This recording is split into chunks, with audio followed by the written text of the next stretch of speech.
Hey guys, तो आज हम लोग क्या पढ़ने वाले हैं केमिस्ट्री के इंपॉर्टेंट क्वेश्चंस। क्योंकि सेकंड चैप्टर के हम इंपॉर्टेंट टॉपिक को कवर कर चुके हैं, तो आज हम क्या पढ़ेंगे केमिस्ट्री के सेकंड चैप्टर का सॉल्यूशन के इंपॉर्टेंट क्वेश्चंस, जो बच्चों को बहुत ज्यादा प्रॉब्लम आती है क्योंकि वो 36 क्वेश्चन 42 क्वेश्चन देख के बहुत ज्यादा नर्वस हो जाते हैं। उन्हें समझ नहीं आता कि ये क्वेश्चन कंप्लीट कैसे होंगे। कुछ नहीं करना है, सिर्फ एक चीज पे फोकस करना है, जस्ट लर्न द फॉर्मूलाज। जितने भी फॉर्मूला है सबको लर्न कर लो अच्छे से। एक पेज लो, उस पे जितने भी स्टार्टिंग से लेकर एंड तक फॉर्मूला है सारे फॉर्मूला लिखते जाओ। जैसे फॉर्मूला एक बार रिवाइज कर देते सारे, उसके बाद न्यूमेरिकल्स कराऊंगी, ठीक है। तो पहला फॉर्मूला क्या है, नंबर ऑफ मोल्स का। Number of moles is equal to given mass upon molar mass. Write down it, लिखते जाओ। अभी की अभी तुरंत वीडियो को पॉज करो, लिखना शुरू करो, ठीक है। सिर्फ फोकस किस पे करना है, फॉर्मूला पे फोकस करना है। फॉर्मूला आता होगा, एवरीथिंग विल बी पॉसिबल। समझ आ रहा है, ठीक है। तो पहला फॉर्मूला क्या है बच्चों, n is equal to given mass upon molar mass, ठीक है। Second formula small n is equal to capital N upon Na। Third formula mole fraction is equal to mole fraction of solute is equal to number of moles of solute divide by number of moles of solution. Clear है की बात। उसके बाद molarity is equal to number of moles of solute divide by volume of the solution. Clear. Next molarity, number of mole of solute divide bye given mass of the solvent in KG, ठीक है। और अगर किसी को ऐसे समझने में परेशानी हो रही हो, मैं ऐसे क्यों समझा रही हूँ, मैं लिख के भी समझा सकती हूँ इस चीज, पर मैं लिख के नहीं समझा रही। क्यों? क्योंकि ये चीजें मैं आपको पहली वीडियो में समझा चुकी हूँ। मैं दोबारा से वो वीडियोस को रिपीट नहीं करना चाह रही, ठीक है। आज कुछ नया सीखेंगे, लेकिन पीछे वाली चीजों को रिवाइज कर लेते हैं, ठीक है। तो अगर किसी को थोड़ा सा ये डाउट है, किसी ने पहले वाली वीडियोस नहीं देखी हैं, तो प्लीज वॉच करिए वो पहले वाली वीडियोस को, ठीक है। तो आपके माइंड में सारे कॉन्सेप्ट क्लियर हो जाएंगे, और जैसे मैं रिवाइज करा रही हूँ, एक दिन ऐसा आएगा कि आप भी इस तरीके से बोल रहे होंगे, रिवाइज करा रहे होंगे, ठीक है। तो नेक्स्ट मोलारिटी हो गया। उसके बाद क्या आते हैं, मोल फ्रैक्शन हम लोग का हो गया। उसके बाद आता है क्वालिटेटिव प्रॉपर्टीज का फॉर्मूला, जिसमें पहला है relative lowering in vapour pressure. Last video मैंने यही बताई थी, और उसके बाद मैंने बोला था कि मैं सारे न्यूमेरिकल्स को रिवाइज कराऊंगी, ठीक है। तो रिलेटिव लोअरिंग वेपर प्रेशर क्या है, P01 minus P1 upon P01 is equal to mole fraction, ठीक है। मोल फ्रैक्शन का आपको फॉर्मूला पता ही है। नेक्स्ट है डिप्रेशन इन फ्रीजिंग पॉइंट, क्या है, delta TF is equal to KFM। M क्या है वहां पे, मोलालिटी, ठीक है। उसके बाद है एलिवेशन इन बॉइलिंग पॉइंट, क्या है, delta TB is equal to KBM। M क्या है वहां पे, मोलालिटी। नेक्स्ट है ऑस्मोटिक प्रेशर, क्या होता है ऑस्मोटिक प्रेशर का formula, osmotic pressure pi is equal to CRT। C क्या है, कंसंट्रेशन, मोलारिटी एयर, ठीक है। एक चीज यहाँ पे रह गई, हेनरी लॉ और राउल्ट्स लॉ। हेनरी लॉ का फॉर्मूला क्या है, T is equal to KHX। X क्या है वहां पे, मोल फ्रैक्शन। राउल्ट्स लॉ क्या है, Raoult's law is equal to P is equal to P0X। X क्या है वहां पे, मोल फ्रैक्शन। तो सारे फॉर्मूला रिवाइज हो चुके हैं। अब बस हमें क्या करना है, हमें इनको यहाँ पे क्वेश्चन को समझना है, क्वेश्चन में क्या गिवन आउट है उसको लेना है, और साथ के साथ जल्दी से न्यूमेरिकल सॉल्व करना है, ठीक है। तो नोटबुक लो, पेन लो, राइट डाउन, लिखते जाओ, समझते जाओ और करते जाओ, ठीक है। तो let start our first question. क्या है, calculate the freezing point of 5% glucose in water. तुम्हारा क्या है, हमारे पास ग्लूकोज है, उसको मैंने पानी के अंदर डाल दिया। कितना डाला है ग्लूकोज, 5%। इसका मतलब ग्लूकोज का अमाउंट कितना है, given mass of glucose is 5 ग्राम, ठीक है। तो W2 इज 5 ग्राम। इतना समझ में आ गया, सॉल्यूशन कर रहा है, ठीक है। इसका मतलब किसका है, ये ग्लूकोज का। तो यहाँ पे मेंशन कर दो ग्लूकोज मास। क्लियर है इतना। ग्लूकोज का फॉर्मूला क्या होता है, C6H12O6। तो मोलर मास कितना होगा ग्लूकोज का, ग्लूकोज का C6H12O6 से मोलर मास कितना होगा ग्लूकोज का, बोलो जल्दी से, 180 ग्राम पर मोल। इतनी बात क्लियर है, ठीक है। अब उसके बाद आगे पढ़ते हैं, if the freezing point of pure water, freezing point of pure water कितना है, 273.15 केल्विन। शायद 2 बार रिपीट हो गई है ये चीज, नो प्रॉब्लम, ठीक है। तो इसको आप यहां से कट कर सकते हैं, क्योंकि मैंने 2 बार रिपीट कर दिया है। फ्रीजिंग पॉइंट ऑफ वाटर कितना होता है, ये एनसीईआरटी का क्वेश्चन नंबर कौन सा है, 20 क्वेश्चन है, ठीक है। तो आप चेक कर सकते हैं, एनसीईआरटी के एक्सरसाइज के क्वेश्चन नंबर 20 है। बुक खोलो, क्वेश्चन खोलो और आंसर यहां से समझो, ठीक है। क्या है, फ्रीजिंग पॉइंट कितना है प्योर वाटर का, फ्रीजिंग पॉइंट बोला, इसका मतलब क्या है, T0F कितना है, 273.15 केल्विन, ठीक है। If 5% solution by mass of cane sugar, cane sugar भी यहाँ पे दो चीज है, क्या है, ग्लूकोज, एक केन शुगर। ग्लूकोज भी पानी के अंदर मिला हुआ है और केन शुगर भी पानी के अंदर मिला हुआ है, ठीक है। तो केन शुगर का हम यहाँ लिखते हैं, केन शुगर का अमाउंट कितना है, 5%। इसका मतलब W2 कितना है केन शुगर का, केन शुगर का W2 कितना है बच्चों, 5 ग्राम, ठीक है।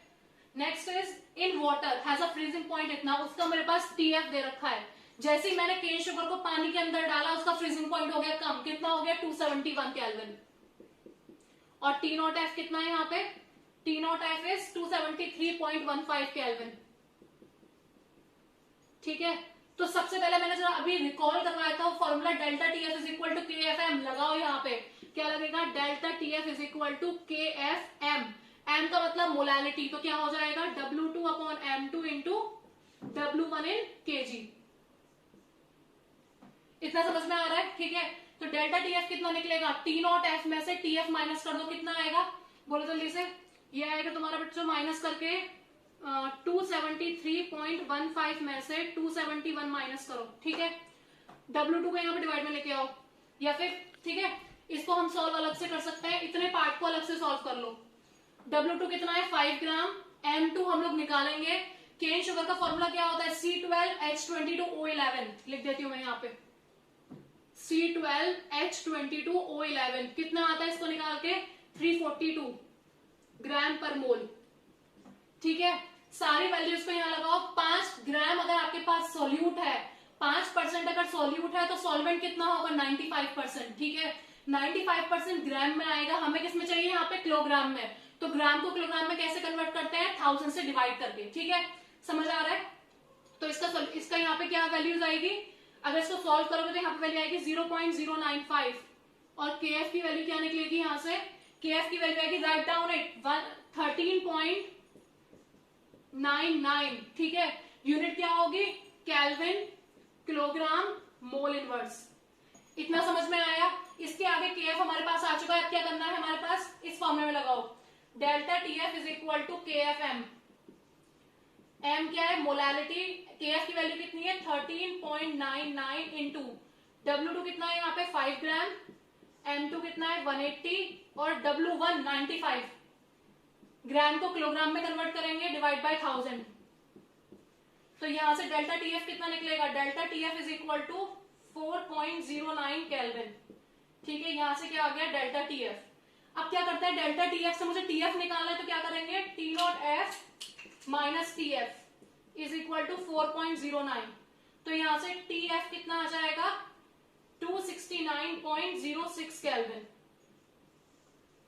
कुछ नहीं है, क्वेश्चन में सबसे पहले क्या किया, केन शुगर से हमने KF की वैल्यू निकाली, जो केन शुगर से KF की वैल्यू निकली उसको हमने यहाँ पुट किया और यहाँ से क्या निकाला TF की value.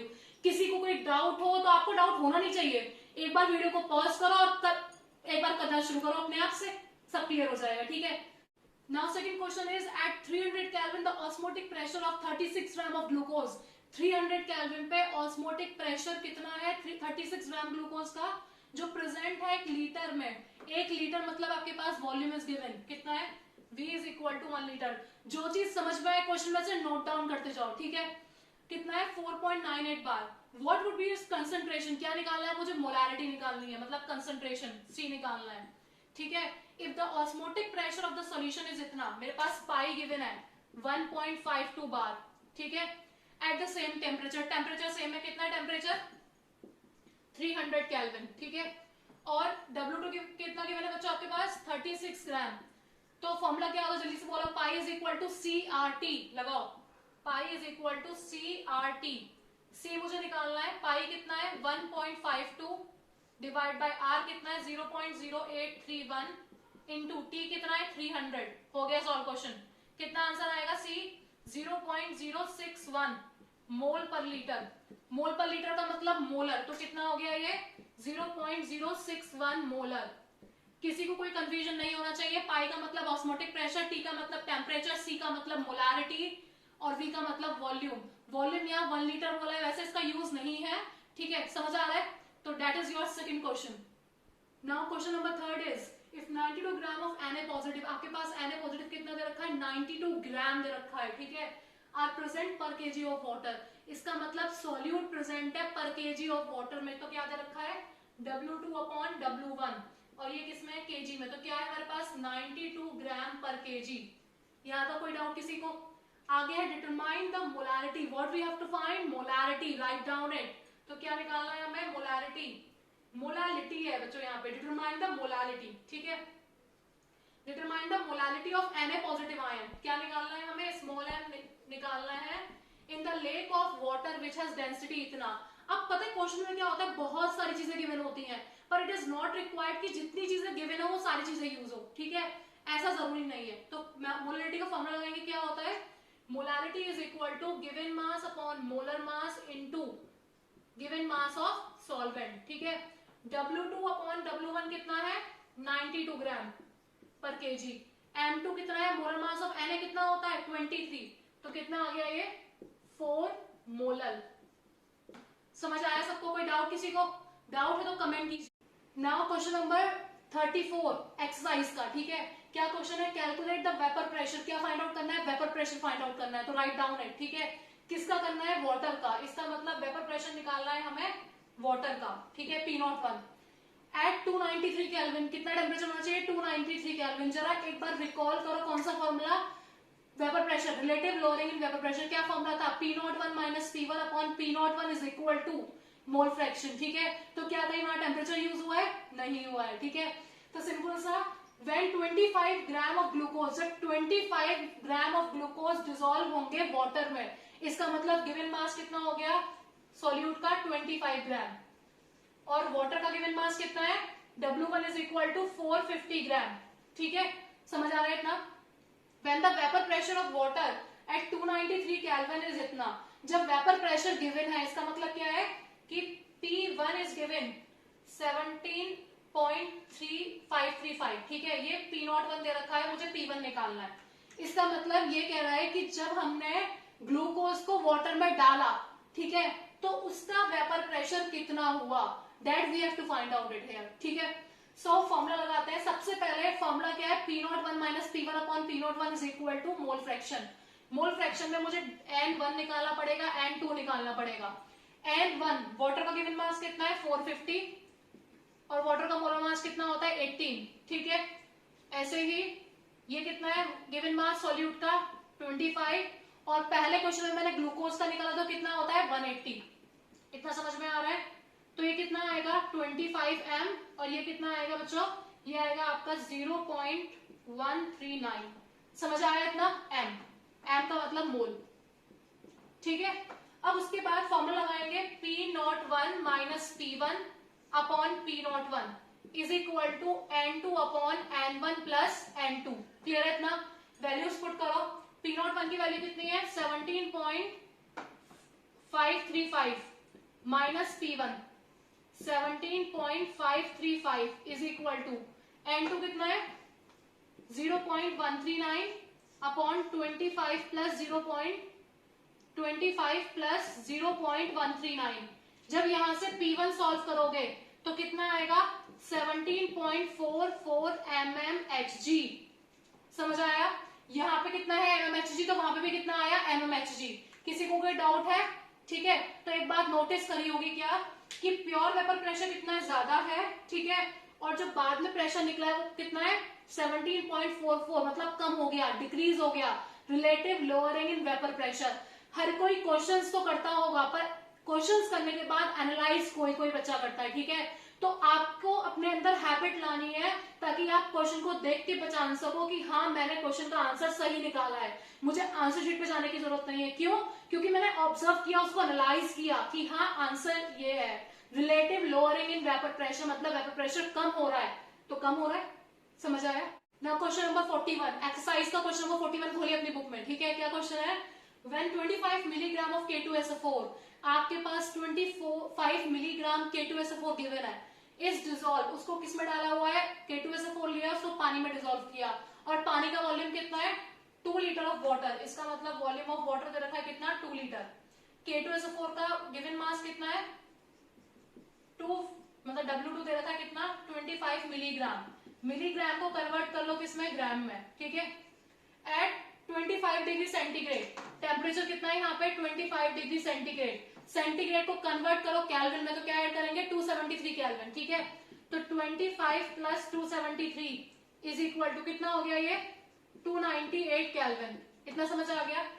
Assume that it completely dissociated. Yes, यही इस क्वेश्चन में मजा है। क्या है कंप्लीटली डिसोशिएटेड, इसका मतलब क्या है वो कंप्लीटली टूट चुका है, ठीक है।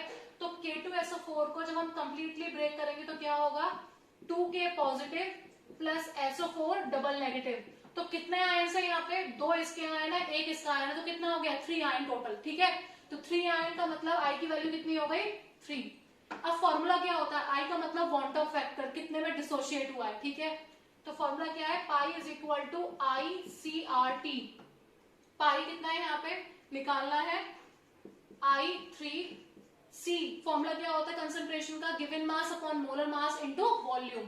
तो गिवन मास कितना है 25 मिलीग्राम, मोलर मास क्या है इसमें K2SO4। तो K2SO4 का मोलर मास निकालेंगे। ठीक है, यहां रखेंगे 2 into 39 plus S32 plus 4 into 16। ठीक है, तो जब फाइंड आउट करोगे तो कितना आएगा 174 ग्राम मोल इनवर्स। इतनी बात समझ में आ रही है ना, किसी को कोई डाउट है। ठीक है, तो यहाँ पुट करेंगे 174 इंटू वॉल्यूम कितना है 2 लीटर। ठीक है, वॉल्यूम ऑफ सॉल्यूशन, और टेम्परेचर कितना है 298 केल्विन। समझ आ रहा है, आर कितना है 0.0831। जब सॉल्व करोगे तो कितना आंसर आएगा 5.27 मिली ATM। मिली का मतलब 10 की power -3। This is your answer. ठीक है, कोई प्रॉब्लम हो कुछ भी, अगर किसी को ऐसा लगता है कि उसको समझने में परेशानी होती है, मतलब इतना अगर यहाँ पे समझ में नहीं आता है, कमेंट करो, और कमेंट अगर नहीं करने में परेशानी होती है तो मैं ऑनलाइन क्लासेस देती हूँ। ठीक है, तो आप लोग उसको भी ज्वाइन कर सकते हैं। ठीक है, थैंक यू सो मच।